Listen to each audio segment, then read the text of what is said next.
இப்பிறவியில் இன்னொரு பெண்ணை சிந்தையிலும் தொடேன். பிரிதோர் பக்கம் மனம் சாயா பிரியம் காப்பேன்.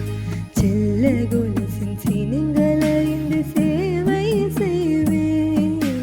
நெற்றி பொட்டில் முத்தம் பதித்து நித்தம் எழுவேன். கைப்பொருள் யாவையும் கரைத்தாலும் கணக்கு